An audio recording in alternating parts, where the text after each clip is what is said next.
Boa noite, bem-vindos a esta edição do Banca e Seguros. Hoje falamos do dinheiro cobrado indevidamente pelos bancos comerciais e recebemos o Dr. Odílio Biossi, ele que é especialista em banca, que vai analisar o futuro da relação banco-cliente. Mas como é de praxe, começamos o nosso programa com a rubrica Literacia em Foco. Acompanhe a rubrica e saiba o que são taxas de juros.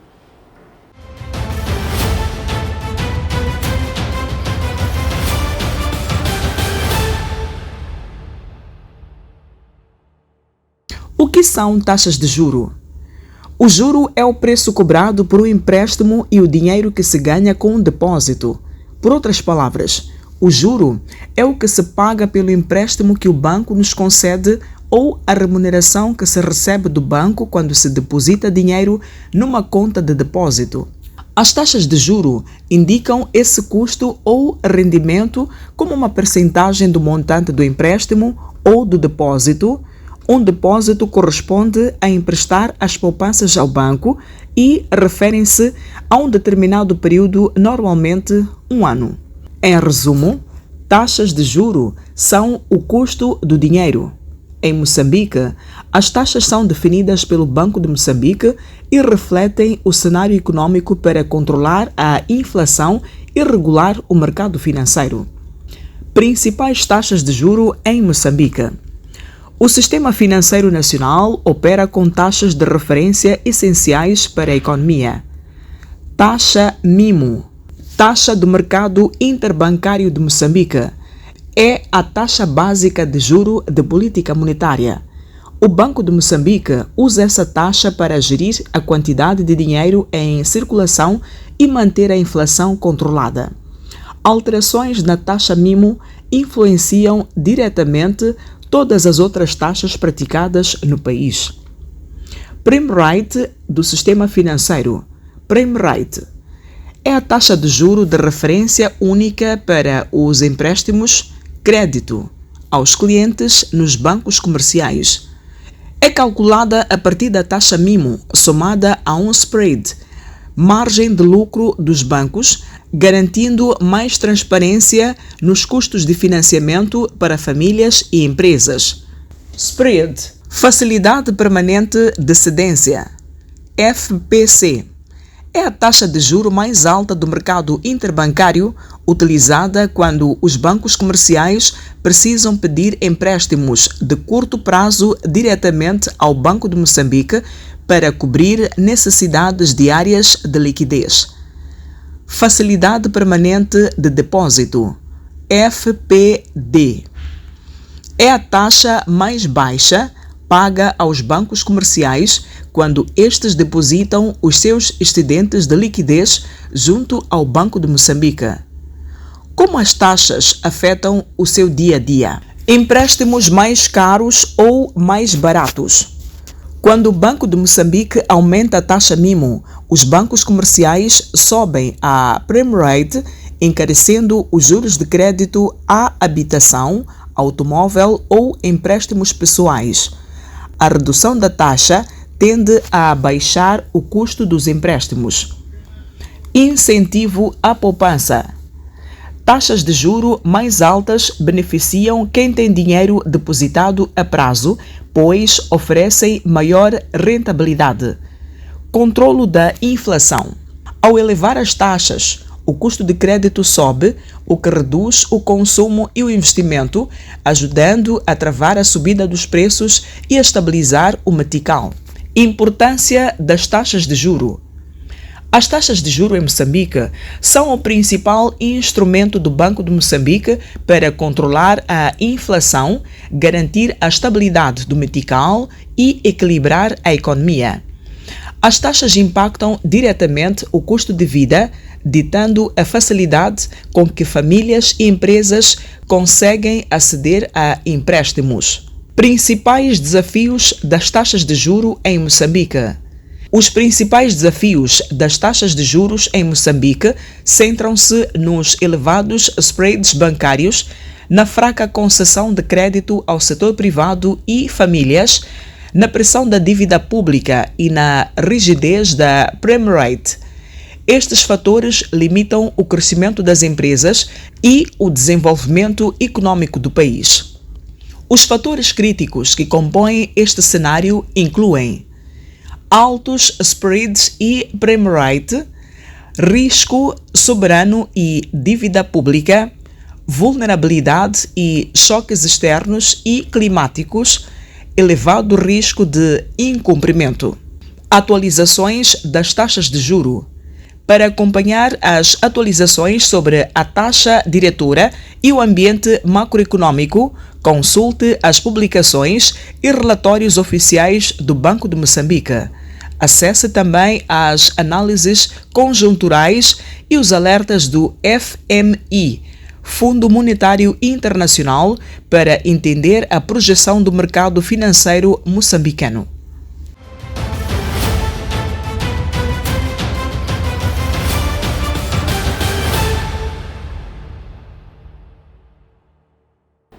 Estamos de volta. Eu acredito que todos nós estamos esclarecidos sobre o que são taxas de juro. Para que estejamos contextualizados, passo a ler agora que o Banco de Moçambique ordenou às instituições financeiras que operam no país a restituírem ou devolverem mais de 16,3 milhões de meticais aos clientes dos bancos comerciais. Resultado direto da análise de processos e reclamações submetidas pelos próprios utentes dos serviços bancários e financeiros. O montante em causa refere-se a cobranças indevidas efetuadas entre julho e dezembro do ano passado, ou seja, 2025. As queixas apresentadas pelos clientes incidem, na sua maioria, sobre créditos concedidos, irregularidades em ATMs, transferências bancárias, cheques de internet banking e pagamentos de serviços e outras operações financeiras correntes. A questão é, o que causa estas cobranças indevidas? E qual é a gravidade e o significado destes números? Dr. Biossi, seja bem-vindo ao nosso programa. Bom, obrigado, Rosila, pelo convite.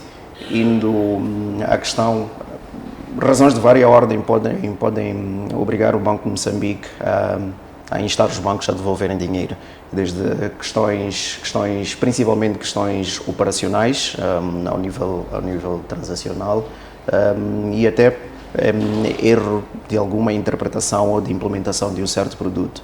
É verdade que todos os produtos bancários, antes de irem ao mercado, antes de passarem a implementação junto do consumidor, passam por uma fase de validação, de apreciação, onde são avaliados os riscos do produto, mas isso não isenta que ao longo do processo de venda e de comercialização possa haver algum desfazamento entre o pretendido e o executado, e daí podem resultar reclamações dos clientes. E essas reclamações podem culminar com uma determinação específica do regulador, se a questão não tiver sido resolvida anteriormente entre o banco e o cliente, não é?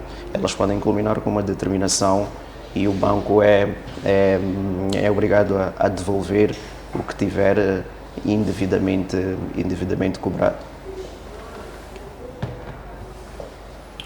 Muito bem, doutor. Como é que o doutor avalia esta decisão do Banco de Moçambique de obrigar as instituições bancárias, bancos comerciais, que também mescla as carteiras móveis, a devolverem esse valor aos clientes? Bom, eu prefiro colocar os números em perspectiva.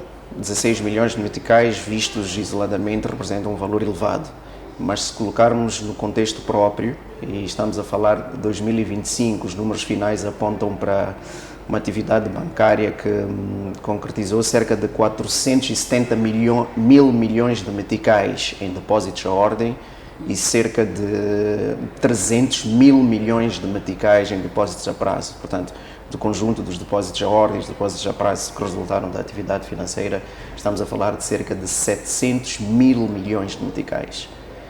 Se compararmos agora sim os 16 milhões de meticais num contexto de 700 mil milhões de meticais, parece-me que a imagem muda de rosto, não é? Não é um valor astronómico colocado em perspectiva.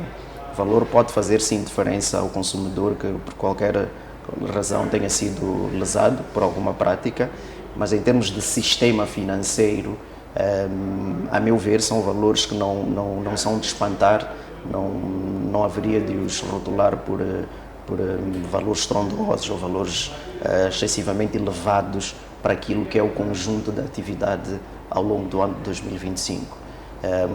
Vejo também como um sinal positivo para o sistema financeiro. Significa que as pessoas têm maior consciência dos seus direitos, têm um maior grau de literacia financeira, sabem que podem reclamar, sabem reclamar e sabem para onde encaminhar as suas reclamações se ao nível do banco comercial a questão não tiver sido resolvida. Isto na perspectiva do consumidor. Na perspectiva das instituições ou da instituição reguladora, mostra também o acompanhamento do consumidor financeiro e a sua capacidade de fazer cumprir e fazer valer com os poderes de que foi investido, de regular o mercado e de poder determinar em determinados cenários uma certa postura. Então é um sinal sempre de louvar quando há esta possibilidade, há conhecimento dos direitos, há possibilidade de reclamar e há uma resolução ao nível, é uma resolução entre partes. Nem sempre a resolução de uma reclamação termina ao nível do banco comercial e o cliente, ou o banco comercial, o cliente e o regulador. Vezes já em que, insatisfeito com determinada determinação ou insatisfeito com determinado posicionamento do banco comercial e do regulador, os clientes também têm de recorrer aos tribunais. Estatisticamente, o número é menor, mas há casos sim de recurso aos tribunais quando todas estas vias não se mostram frutíferas. Mas eu gostava de destacar o sinal positivo. A devolução dos fundos não é de todo má, bem pelo contrário, é o reconhecimento de uma situação indevida e acima de tudo, o consumidor saber que tem o direito a reclamar e conhecer os canais por onde deve fazer seguir essa reclamação. Por muitos e longos anos o país não teve o nível de literacia financeira que hoje temos, gostávamos de ter mais e maior, mas é um processo e temos que passar por várias etapas até atingir um nível de maturidade tal que as situações de incumprimento tendam até a diminuir. O Banco Central, o regulador neste caso, pode penalizar os bancos comerciais, tanto as carteiras móveis, por causa dessas cobranças indevidas? Pode, e uma das penalizações mais gravosas não haveria de olhar tanto na perspectiva pecuniária, não é? Portanto, o dinheiro, é instar a instituição por conta da repetição e da gravidade de potenciais erros, instar a instituição a parar de oferecer determinado produto. A Resil há de ter constatado que recentemente o Banco de Moçambique publicou a lista das instituições reclamadas. Há ali alguns ponderadores, portanto, o número de reclamações ponderados pelo número de clientes, um certo rácio. E a mensagem, aliás, a prerrogativa que o Banco de Moçambique tem é precisamente em função da repetição e da gravidade de certos erros, poder instar uma instituição a parar de oferecer o serviço, se concluir que esse serviço tiver sido ou estiver a ser oferecido de forma pouco segura e a expor em demasia os depositantes e os clientes no geral. Eu aí sim haveria de destacar essa penalização com um tom de maior gravidade, mais do que a ordem de restituição e qualquer penalização em sede de contravenção. Portanto, a instituição estaria a oferecer o serviço que não é seguro, bastasse pagar o valor da contravenção, de uma potencial contravenção. O que mais haveria de afetar a confiança das pessoas junto dessa instituição seria ver este produto a ser removido do leque de produtos e serviços oferecidos pela instituição. Mas o regulador está a tomar medidas reativas. Não seria necessário tomar medidas proativas de fiscalização para evitar a ocorrência dessas cobranças indevidas? Bom, essas medidas ocorrem, mas não são visíveis à vista desarmada. Nós tomamos conhecimento a quando das publicações que são veiculadas pela imprensa e pelas instituições também, mas há ao longo da vida, ao longo da atividade económica das instituições, há uma supervisão contínua, pode ser on-site, pode ser off-site, portanto remota, o que quer dizer que todas as instituições são acompanhadas. Quando há ineficiências ou deficiências detectadas, existe uma interação no sentido de resolver esses problemas pontualmente identificados. Quando chega ao ponto de oferecer materialmente risco ou medidas mais reativas e mais incisivas se impuserem, aí sim, o Banco de Moçambique tem esta postura reativa. Mas no dia a dia, temos que ressalvar isso, existe uma supervisão, no caso uma supervisão da conduta das instituições, e ela é contínua. Os clientes provavelmente não se apercebam disso, mas as instituições sob supervisão sentem no seu dia a dia o acompanhamento. E não é um acompanhamento com um pendor necessariamente punitivo, é mesmo de verificar o nível de cumprimento das normas do setor e da conduta das instituições para com o cliente. O mercado não vê e só se apercebe quando as publicações são feitas, mas o acompanhamento é diário. Considerando que as reclamações dos utentes do sistema bancário incidem, na sua maioria, em crédito, internet banking, irregularidades nas ATMs, isto não estaria a revelar falta de fiscalização interna dos bancos ou a fragilidade da fiscalização interna dos bancos? Bom, fiscalização interna, ela existe, aliás, um dos grandes ganhos dos acordos de Basileia tem a ver com a supervisão em base individual, supervisão interna, supervisão, entenda-se supervisão no sentido do que o regulador faz, mas as instituições olham para si mesmas através dos seus órgãos de governança internos, olham para si mesmas através das suas auditorias, dos seus auditores externos e olham para si mesmas através das inspeções do Banco de Moçambique. Portanto, temos pelo menos 3 níveis ou 3 graus de acompanhamento regular, acompanhamento contínuo. Quando são detectadas falhas, elas são reportadas, nos casos em que há essa obrigatoriedade de reportar, mas também por políticas internas e de conduta, a instituição tem sempre a prerrogativa de levantar a mão e dizer que constatou uma situação anómala e qual é o seu plano de remediação. Mas é uma atividade de risco e há questões operacionais que sempre ocorrem e há essa possibilidade de ocorrência de falhas. E as instituições estão equipadas com sistemas e com pessoas, com processos, mesmo para detectar estas falhas.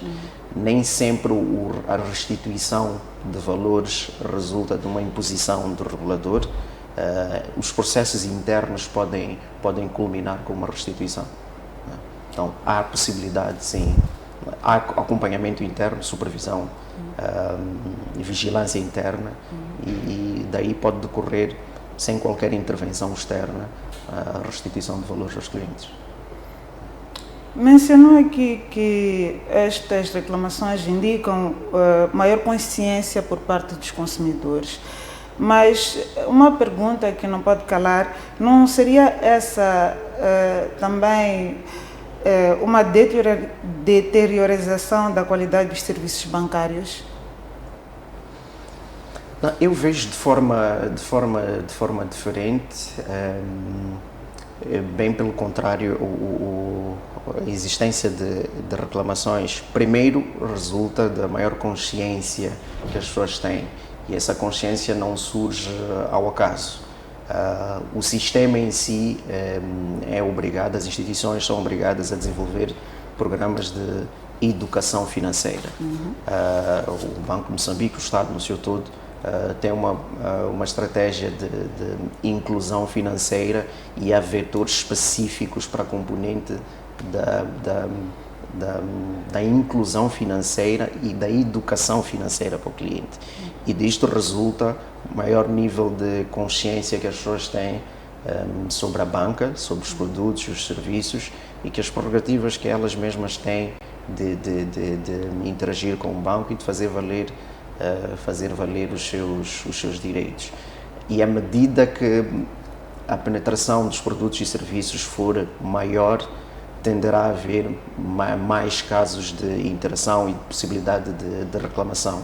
Nem todas as reclamações culminam com restituição de valores. Casos já em que os clientes, os consumidores ficam esclarecidos sobre determinada situação e a questão resolve-se por aí. Nós estamos num processo ainda de expansão da banca pelo país afora. A digitalização está a contribuir muito para isto e temos que esperar nos próximos tempos mais pessoas a reclamar, o que não significa que haja ou haverá maiores restituições de valor. As reclamações são bem-vindas no duplo sentido. Primeiro, mostram que as pessoas têm consciência e também disso aproveitam os provedores de serviço porque melhoram os seus serviços. Quais problemas específicos podem advir destas cobranças para o cliente e também para a banca comercial? Bom, acima de tudo, a banca, o seu maior ativo é a confiança que ela vende ao cliente.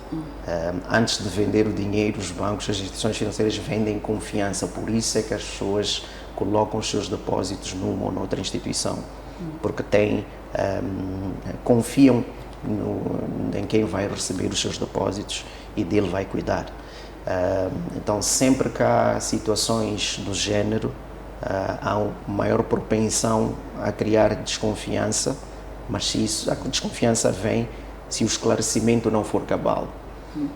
As instituições não têm por hábito, nem podiam ter qualquer intenção maléfica no sentido de subtrair fundos ao cliente. Bem pelo contrário, quando os serviços são prestados, a intenção maior é ajudar as famílias, as pessoas e as empresas e disso, obviamente, obter alguma rentabilidade. É uma atividade económica como qualquer outra, mas o objetivo não é, por definição, causar dano ao cliente. O dano ocorre por uma anomalia ao longo do percurso, no processo de prestação de serviço ao cliente. E quando isto também ocorre, a probabilidade de beliscar a confiança é maior se a situação não for resolvida de forma cabal. Se não houver reconhecimento da falha e restituição à situação normal daquilo que o cliente foi indevidamente subtraído.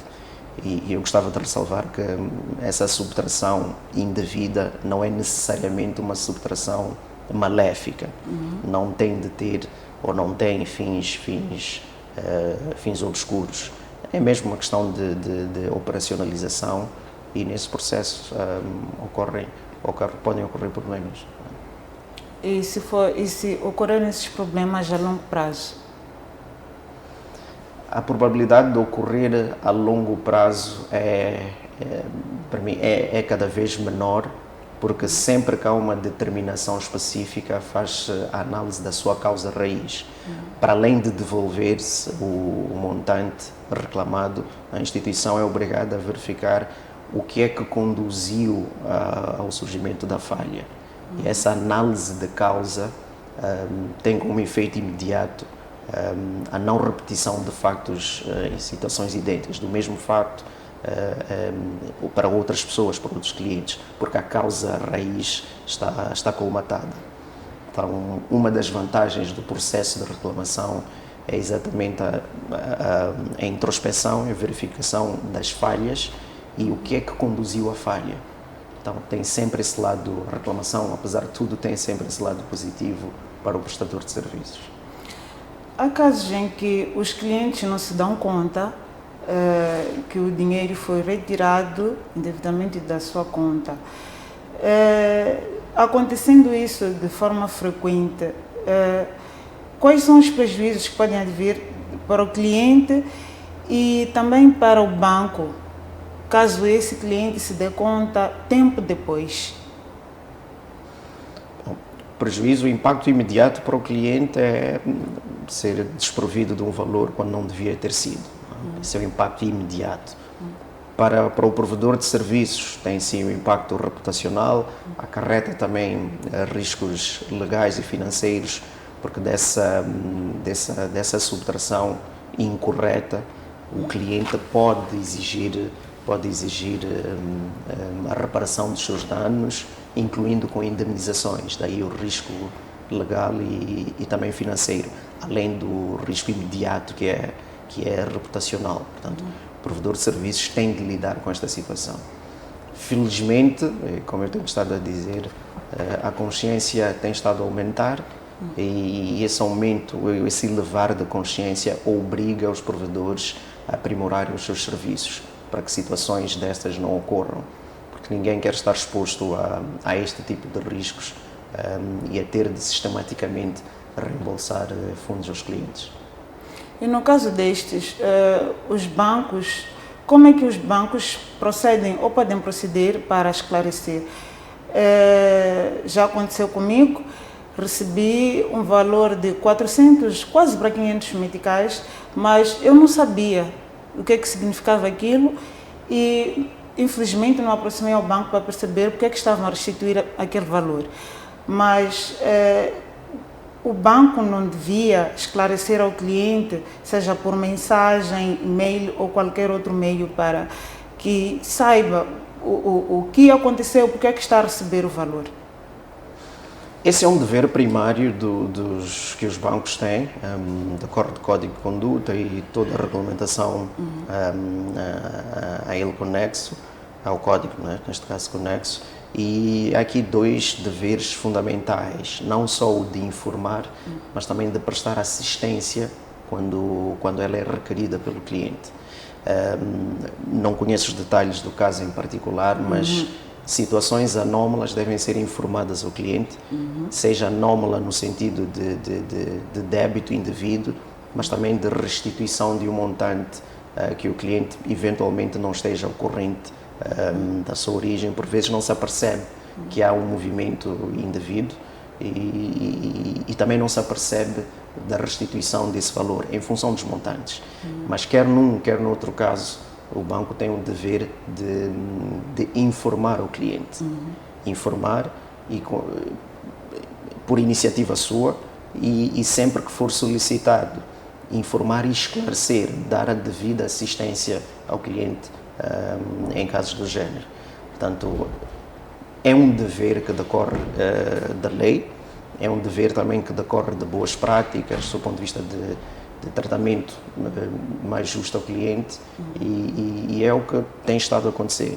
Portanto, os bancos têm de informar pelas várias formas possíveis. O cliente, quando estabelece a relação de negócios com a instituição, pode indicar os contactos pelos quais pretende ser informado e o banco faz uso desses canais para fazer chegar a mensagem. Mas, acima de tudo, é uma situação de cumprimento de um dever.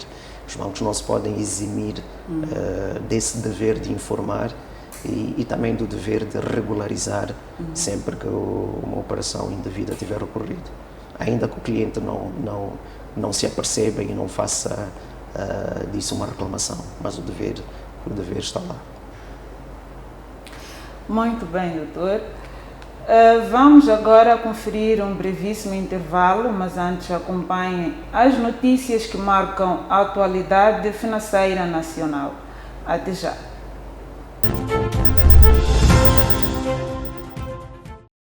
O Banco de Moçambique publicou esta quarta-feira o relatório estatístico sobre reclamações apresentadas contra instituições financeiras durante o segundo semestre de 2025. Dos dados referentes às 23 instituições bancárias e não bancárias sobre as quais o Banco Central refere ter recebido reclamações, o BCI aparece no topo da lista, com 168 reclamações, correspondentes a 34,5% do total registrado no período. Em segundo lugar, surge o Millennium Beam, com 84 reclamações, equivalentes a 17,4%. Este ranking inclui ainda o serviço M-Pesa da Vodacom, instituição financeira não bancária, que ocupa a terceira posição, com 35 reclamações, representando 7,2% do índice total. Segundo este relatório, as instituições mais reclamadas coincidem com os que possuem maior número de clientes. O BCI conta com cerca de 2,5 milhões de clientes, o Millennium Beam com aproximadamente 2,3 milhões, enquanto a carteira eletrónica M-Pesa da Vodacom possui cerca de 14 milhões de utilizadores. Já o E-Mola da Movitel conta com aproximadamente 11 milhões de utilizadores. No caso do BCI, as reclamações concentram-se sobretudo em problemas relacionados com pagamentos de serviços, transferências e operações POS. Já no Millennium Beam, destacam-se também questões ligadas a operações cambiais, garantias bancárias e outros serviços financeiros. Em termos gerais, os problemas relacionados com crédito lideram o número de reclamações, com 151 casos, equivalentes a 37% do total. Em seguida, aparecem questões ligadas a contas bancárias, com 103 casos, correspondentes a 21%, e problemas associados aos ATM, igualmente com cerca de 21% das reclamações registadas. O relatório refere ainda um total de 16 matérias-alvo de reclamações, incluindo questões relacionadas com o dever de segredo bancário.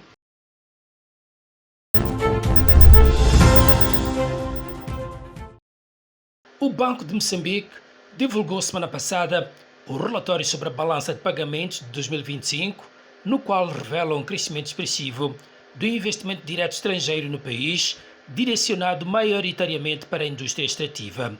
Os dados deste relatório indicam que os fluxos de investimento direto estrangeiro aumentaram 60,2%, fixando-se em 5,7 mil milhões de dólares norte-americanos, mantendo a tendência de crescimento observada nos últimos anos. Segundo este documento, o desempenho resulta do reforço dos investimentos nos projetos de prospecção e pesquisa de hidrocarbonetos na bacia de Rovuma, além da recuperação da indústria de carvão mineral e de areias pesadas. A indústria extrativa consolidou-se como principal receptora de capital estrangeiro ao captar 5,2 mil milhões de dólares, equivalentes a 91,5% do total de investimento direto estrangeiro nacional, representando um crescimento de 68,2% em relação ao ano anterior. A indústria transformadora recebeu 120,9 milhões de dólares, enquanto os setores imobiliários, de transporte, armazenagem e comunicações também registraram aumento dos fluxos de capital estrangeiro, impulsionados pela procura gerada pelos grandes projetos energéticos. Este relatório destaca igualmente o crescimento das modalidades de financiamento sob forma de outro capital, que aumentaram 58,8%, associado ao reforço de suprimento e créditos comerciais das empresas ligadas aos grandes projetos. Já os investimentos sob forma de ações e participações cresceram 72,7%. Os Países Baixos lideram a lista dos principais parceiros de investimento estrangeiro em Moçambique, representando 37,2% do investimento direto líquido do país, seguidos da Itália, Maurícias e África do Sul.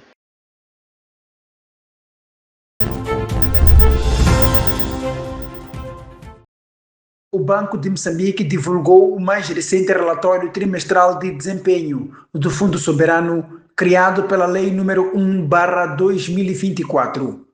De acordo com o documento do Banco Central, o Fundo Soberano de Moçambique encerrou o primeiro trimestre de 2026 com ativos avaliados em 116,4 milhões de dólares, num crescimento de 5,4% em relação ao final de 2025. O relatório mostra que o fundo registrou um resultado líquido positivo de cerca de $1 milhão entre janeiro e março deste ano, impulsionado pelos juros obtidos através das aplicações financeiras e pelas receitas provenientes da produção de gás natural liquefeito.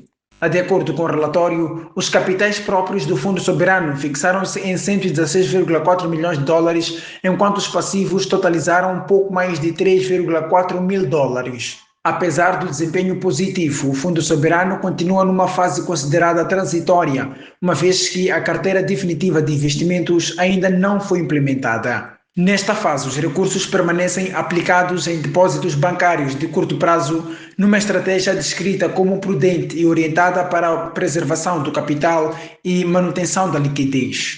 As aplicações financeiras estão distribuídas por 3 bancos internacionais, nomeadamente o Bred Bank Populaire, o de Toronto Dominion Bank e o Sumitomo Mitsui Trust Bank, com taxas de juros anuais entre 3,6% e 3,72%. O relatório reconhece que um dos principais desafios do Fundo Soberano é precisamente a implementação da futura estratégia de diversificação dos investimentos, processo que poderá expor o fundo às oscilações dos mercados financeiros internacionais. Outro desafio apontado está relacionado com a consolidação de instrumentos operacionais e estratégicos previstos na legislação do Fundo Soberano, incluindo a definição de carteiras de investimento e respectivos mecanismos de gestão de risco. O Banco de Moçambique, entidade responsável pela gestão operacional do Fundo Soberano, considera, no entanto, que o desempenho atual demonstra uma trajetória estável e crescente do fundo, reafirmando o compromisso com a transparência e gestão responsável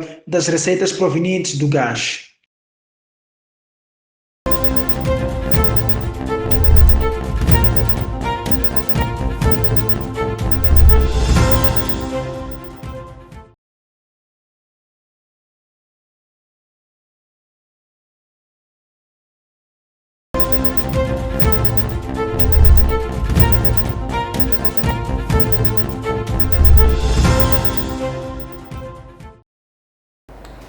Renovo as minhas saudações, estamos de volta para o segundo bloco do programa Banca e Seguros. Hoje falamos do dinheiro cobrado indevidamente pelos bancos comerciais e o nosso convidado, Dr. Odílio Biossi, faz análise da relação, do futuro da relação banco-cliente. Doutor, que reformas considera prioritárias para reduzir conflitos entre bancos e clientes? Existe neste momento um programa de inclusão e educação financeira. Este programa, portanto, está alicerçado na Estratégia Nacional de Inclusão Financeira. Temos agora uma em curso 2025-2031. Há pilares específicos para cuidar da relação banco-cliente no sentido de conduta das instituições para com os seus clientes. Durante muito tempo, o maior pendor da banca ou da intervenção dos órgãos do sistema financeiro sobre os bancos esteve na componente de prudencial, portanto na parte de capitais.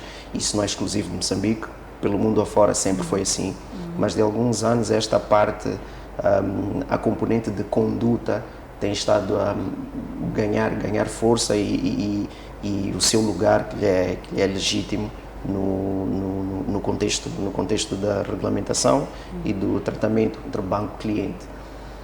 E todas as manifestações que nós temos vindo a observar, este processo de reclamações, o processo de devolução de fundos, resultam ou são consequência imediata da implementação destes programas.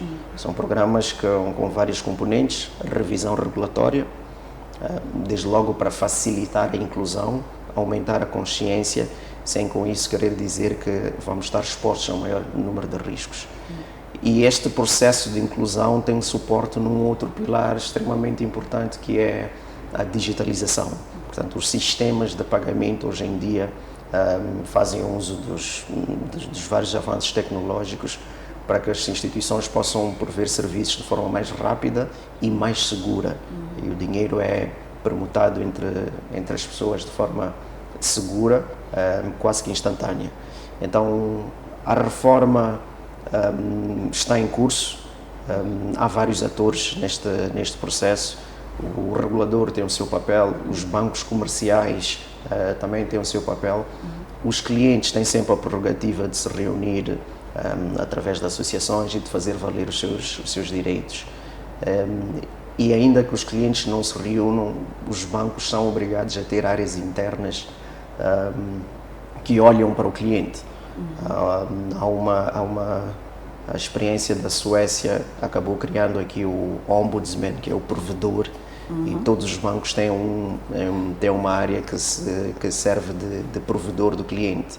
É uma espécie de defensor dentro da instituição e que ele é suficientemente independente para analisar e fazer valer os direitos dos clientes. Portanto, de forma sucinta, a reforma necessária já está a ocorrer, há uma estratégia a ser implementada, há vários pilares em execução, e o que hoje temos estado a assistir na componente de conduta é a manifestação dessa reforma.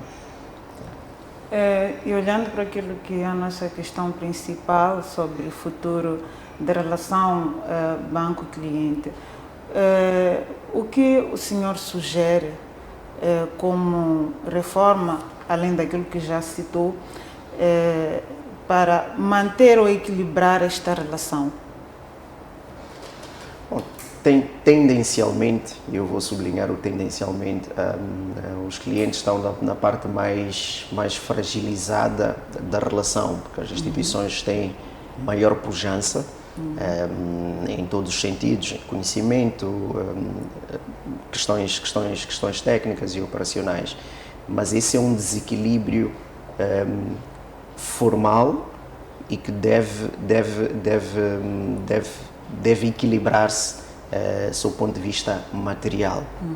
Então, a componente de conduta, ela já está imbuída nos bancos, já está imbuída na regulamentação, e o processo tem que ocorrer é de concretização de todos estes deveres que as instituições têm para com os seus clientes.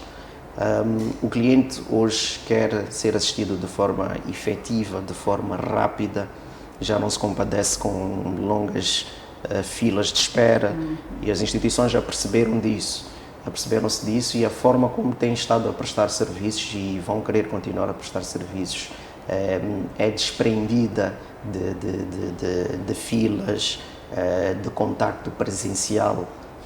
O mundo está a caminhar, e Moçambique não está alheio, está a caminhar para uma banca mais remota, mais digital. Portanto, temos os mesmos serviços que sempre tivemos, mas prestados de forma diferente, que já não exigem a presença física das pessoas junto das agências.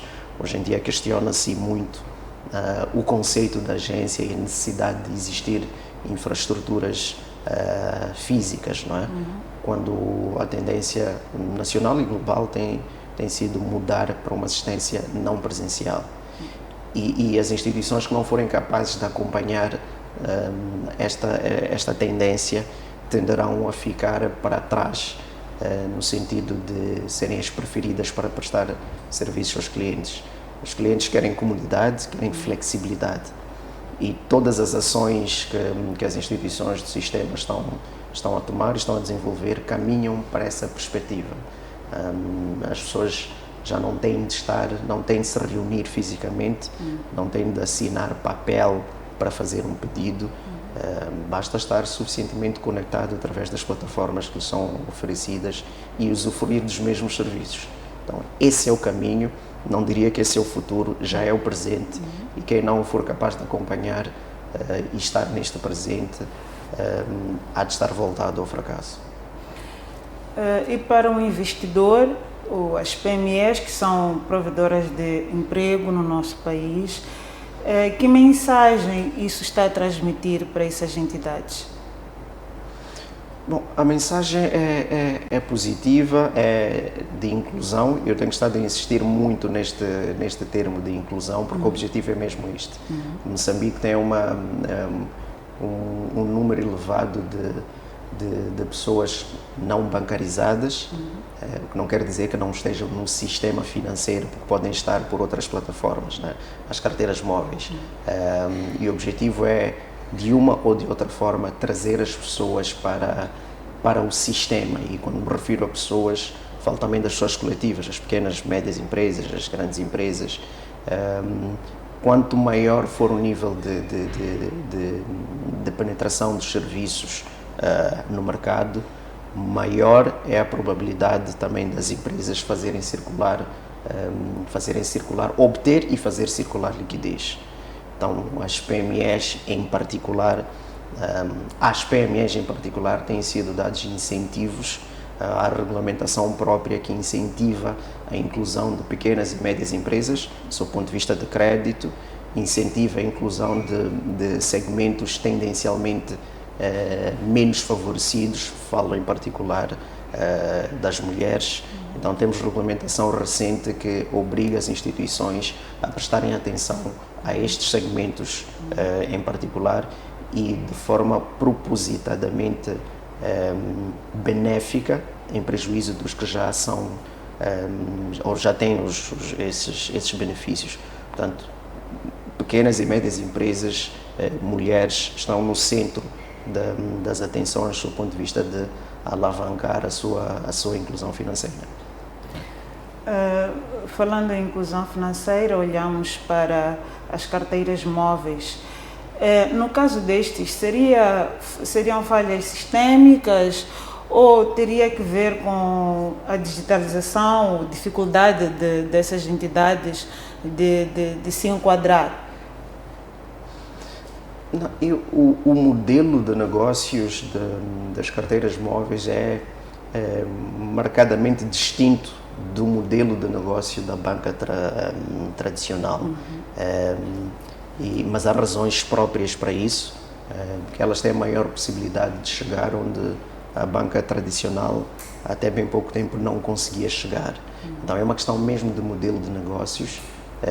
O que tem estado a acontecer é maior escrutínio junto das carteiras móveis relativamente ao risco de branqueamento de capitais, porque percebeu-se que a ligeireza e a simplicidade do modelo de negócios e das transações poderia oferecer risco ao sistema. E esses riscos têm de ser mitigados com um maior controle sobre o processo de estabelecimento da relação. Portanto, o ser cliente de uma carteira móvel hoje é um processo ligeiramente mais robusto e mais complexo que de há uns anos esta parte. Então, elas são, pelo modelo de negócios, são bem-vindas, porque permitem alcançar um objetivo que o Estado tem, que é de inclusão, de forma mais fácil e mais rápida que os grandes atores do mercado, portanto a banca tradicional não conseguia fazer. Também pelo conjunto de obrigações que elas tinham. Neste momento, a balança tende a equilibrar-se em termos de requisitos, né, para estabelecimento da relação e de controlo transacional. O movimento tem sido aproximar as carteiras móveis às exigências da banca tradicional. Então, o que é benéfico também para os clientes. E a questão da interoperabilidade entre as carteiras móveis e a banca tradicional vem dar maior flexibilidade também aos clientes. Eles não só transacionam ao nível das carteiras móveis, mas também podem transacionar com os bancos tradicionais e vice-versa. Isso está em linha com os objetivos da inclusão financeira a que temos estado a referir. Falando em robustez, Moçambique precisa de um mecanismo mais robusto de mediação ou arbitragem de conflitos bancários ou nem por isso? Não, eu diria que a maquetização já lá está. Há várias formas de se resolver um litígio. E a própria regulamentação estabelece pelo menos 4 níveis de resolução de litígios, incluindo a arbitragem. Tendencialmente pouco uso se faz da arbitragem, mas é uma via que está sempre aberta. Os bancos e os clientes são incentivados a fazer uso da arbitragem, mas lá está, tendencialmente não há muito recurso a essa via, mas formas alternativas de resolução de litígios já foram previstas em termos regulamentares, têm de ser disseminadas para que as pessoas se exponham e aceitem recorrer à arbitragem para solucionar diferendos na relação bancária. Muito bem, estamos mesmo na reta final do nosso programa, mas para fechar, que mudanças concretas o cliente pode esperar nos próximos anos, depois desta restituição de valores que o Banco de Moçambique obrigou os bancos comerciais e as carteiras móveis a fazer para com os clientes? Em termos de transparência e proteção bancária, o que o cliente pode esperar nos próximos anos? Bom, a mensagem que deve ficar é de esperança e de segurança. Quando um montante é restituído, significa que a voz do cliente foi ouvida e quem de direito soube resolver. Então, só por isso a tónica que deve ficar é de confiança no sistema, que as vozes são ouvidas, são percebidas e os problemas são resolvidos. Arrisco-me a dizer que hoje qualquer cliente bancário, ou a maior parte deles, né, bancário, das carteiras móveis, sabe que se tiver um problema pode reclamar. Pode até não conhecer os circuitos apropriados para reclamar, mas ele sabe que pode reclamar e sabe que se o fizer, a probabilidade de ser atendido é maior comparativamente aos tempos que já lá se foram. Então a mensagem é mesmo de esperança, e esta esperança vem precisamente pelo elevar de consciência. As pessoas já sabem quais são os seus direitos e sabem que são acolhidas quando reclamam. Existe uma entidade que olha para o sistema todo ele e o seu prestador de serviço deve estar atento à reclamação e à voz do cliente. Muito bem, doutor, obrigado pela presença. Desta feita, colocamos um ponto final no nosso programa. Voltamos para a semana, na próxima sexta-feira, porque todos nós temos o que merecemos. Tenham um feliz final de semana e nada de excessos.